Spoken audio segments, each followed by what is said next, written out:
Antes de entrarmos exatamente no tema do colonialismo mental, uma questão ainda sobre a campanha do Ciro Gomes, professor. O Ciro tem feito acenos políticos a dois partidos que estão situados, segundo o espectro político do país, entre a extrema-direita e a corrupção deslavada, que são o PP e o DEM. O PP e o DEM são dois braços do regime militar. Por que o Ciro chalera os dois? Vamos voltar um passo atrás para compreender o significado dessa candidatura de Ciro Gomes. De um lado, ela é uma candidatura de centro-esquerda. Ela é uma candidatura de centro-esquerda porque ela insiste em associar o progresso econômico, a prosperidade do país, com a democratização de oportunidades e de capacitações. E porque ela quer afirmar a primazia dos interesses da produção e do trabalho sobre os interesses do rentismo financeiro. Eu entendo, como militante na campanha e como aliado de Ciro Gomes, que a candidatura dele não se deve apresentar ao país apenas como uma candidatura de centro-esquerda. Ela tem que ter uma segunda face. Ela tem que se oferecer como instrumento político do agente mais importante no Brasil hoje, que é uma multidão de emergentes.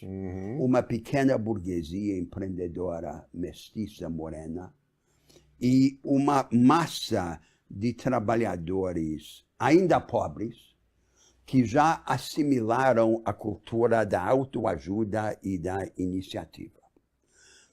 Essa gente, os emergentes e os batalhadores atrás deles, não querem saber de polêmica entre esquerda e direita. Eles não acreditam nessa taxonomia política. O que eles querem é uma política que deixe apenas de prover um bálsamo com que se pretende dourar a pílula do modelo econômico. Mas não é açúcar o que quer. O que o povo brasileiro quer é instrumentos para construir, para criar, para inovar, para botar para quebrar. E, portanto, esta tem que ser a segunda face da candidatura de Ciro Gomes. Não há contradição entre essas duas faces. O objetivo é um produtivismo includente e capacitador, que aborde o povo brasileiro não como uma massa de beneficiários a cooptar, mas como um grupo de agentes a equipar. Aí chegamos à questão das alianças partidárias. Sim. As alianças partidárias, inclusive com os partidos que não são de centro-esquerda, são legítimas e até necessárias se elas servirem ao propósito que eu descrevi. E, portanto, não devem ser entendidas como alianças oportunistas. Né? Elas têm esse horizonte programático. Nós não podemos agora afundar num sectarismo ideológico e político no momento em que o Brasil está no chão. Nós precisamos construir um projeto magnânimo, aberto a uma multidão de brasileiros que quer abrir. O Brasil está sufocado por um condomínio de corporativismos e o que o Brasil quer é um projeto de desenvolvimento baseado nas oportunidades e nas capacitações. E assim, por exemplo, você fala sobre o progressismo. Quando você se percebeu como progressista ou como uma pessoa de esquerda, e você acha que é possível, como muita gente defende hoje, não ser de esquerda nem de direita, ser pelo Brasil, esse discurso que a gente ouve? São duas perguntas boas e diferentes, assim. Eu sempre me achei de esquerda, assim. Eu não me lembro de uma vez na minha vida não pensar que eu era de esquerda, sabe? Eu sou de uma família de classe média normal. Meu pai sempre foi militante do PT, eu nunca fui militante do PT, minha mãe nunca foi militante, mas naquilo que eu julgo hoje, né, olhando para trás, como o que me fez ser de esquerda desde a infância ou desde a adolescência, eu olho e acho que eu sempre fui, né, então eu sempre fui alguém que nunca se conformou com a desigualdade. Eu me lembro de cenas muito remotas da minha infância, assim, de eu vivia numa cidade pequena do interior, por que tinha o único menino negro que tinha, era o único morador de rua da cidade, então eu me lembro disso me chocar muito, muito criança, ainda com 6, 7 anos. Lembro de um professor de história meu também nessa cidade, também negro, o professor Valdon, que foi a primeira pessoa na quarta série que fez eu refletir assim mais filosoficamente, digamos, né, sobre isso, colocando algumas questões na aula de história sobre o descobrimento do Brasil ou descoberta do Brasil. Era provavelmente fosse perto de 92, ali naquela comemoração de 500 anos, que esse debate foi muito vivo no Brasil.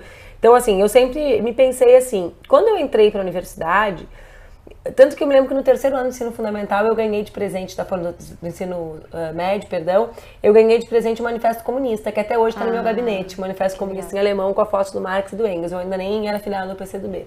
Depois aos 16 anos, eu entrei na universidade e me organizei no JS, que é a juventude que eu militei durante muito tempo da minha vida, enfim. E aí eu comecei a participar do movimento estudantil, me filiei ao PCdoB. Aí eu fui organizando essas ideias difusas minhas, de solidariedade, de ideia de que todos merecem ter os mesmos direitos, né, de que era possível viver num Brasil em que as pessoas não fossem piores ou melhores de acordo com aquilo que elas tinham, né, e também de perceber um conjunto de privilégios que eu tinha. Quer dizer, por que eu posso estudar? Por que eu posso estar na universidade? Por que os meus colegas trancam a faculdade e eu não tranco a faculdade? Né? Por que eu consigo conciliar a faculdade com bolsa de pesquisa e um monte de mulher que é mãe não consegue? Né? Então, tudo isso junto fez com que eu me organizasse. Se eu acho que dá para ser neutro, eu não acredito nem em sabão neutro, né? Então imagine pessoa neutra, né? Eu sou jornalista e sei que não existe esse olhar neutro sobre a realidade. A gente sempre olha a realidade a partir de quem a gente é, né? Então, da mesma forma que a gente é oprimido a partir de quem a gente é, então uma mulher negra, um gay, né? Um gay negro, a gente sempre é oprimido, o sistema sempre nos oprime a partir de quem a gente é, a gente também sempre olha a realidade a partir disso. Então eu entendo que existam pessoas que não queiram se posicionar, né, ou que achem melhor ficar na sua diante de um cenário de alta radicalização, porque é possível ser de direita e de esquerda e não entrar nessa vibe ultra radicalizada que está colocada na sociedade brasileira hoje. Então eu entendo, eu não quero ficar aqui, né, alguém pensar, eu não quero ficar nesse lugar que se eu discordo de alguém eu tenho que agredir esse alguém na rua. Eu não quero ficar nesse lugar que se eu discordo da pessoa, a pessoa rompe relações comigo.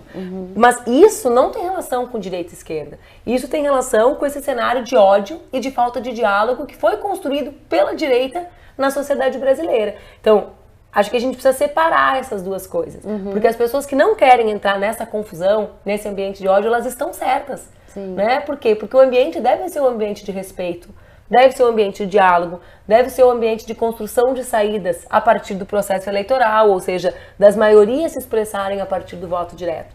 Mas aí quando a gente se expressa, a gente sempre é ou de direita ou de esquerda, não tem jeito.